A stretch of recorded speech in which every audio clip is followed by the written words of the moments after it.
नूतन वर्षाच्या पहिल्या दिवशी 22 ऑक्टोबर बलिप्रतिपदेला सकाळी उठल्यावर काय करावं आणि त्यासोबत संबंधित इतर महत्त्वाच्या गोष्टी या व्हिडिओमध्ये सांगितलेल्या आहेत. याला स्किप बिलकुल करू नका. या दिवशी सकाळी उठल्यावर त्वरित घरकामात न लागता आधी शांत बसा. मनातल्या मनात आपल्या गुरुजी किंवा इष्टदेवतेचे मधुर चिंतन करा. गंगेसहित तीर्थस्थळांची भावना करत मनातल्या मनात गोटे लावा. श्वासोच्छ्वासाची गणना करा. शक्य असल्यास 108 वेळा. नंतर आपल्या हाताच्या तळव्यांचे दर्शन घेत हा श्लोक बोला. कराग्रे वसते लक्ष्मी, करमध्ये सरस्वती, करमूले तू गोविंदः, प्रभाते करदर्शनम्. नंतर दोन्ही हात एकमेकांना चांगले घासून ओम आनंद, ओम स्वास्थ्य अशा शुभ भावना स्वतःवर आरोपित करा. त्यानंतर हरिओम ओम ओम ओम ओम असा उच्चार करत हास्य प्रयोग करा. नंतर खूप लक्षपूर्वक ज्या नाकपुडीतून श्वास चालू आहे त्या बाजूचा पाय जमिनीवर ठेवा. यामुळे त्या दिवशी आणि त्या वर्षाची सुरुवात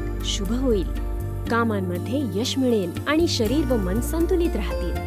या दिवसाची सुरुवात शुभ व्हावी म्हणून दीपावलीच्या रात्री प्रेम, शांती आणि आनंदाने प्रभू स्मरण करत झोपा. असं केल्यास दुसऱ्या दिवशी सकाळी त्याच माधुर्य आणि आध्यात्मिकतेसह दिवसाची सुरुवात होईल.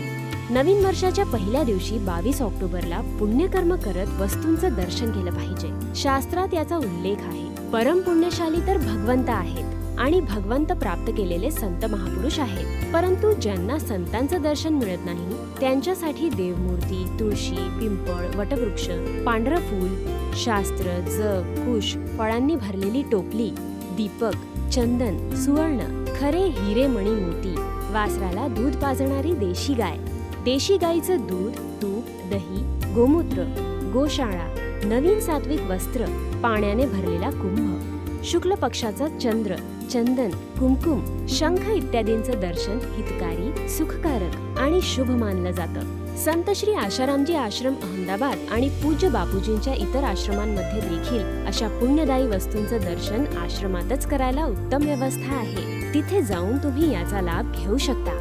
हरिओम.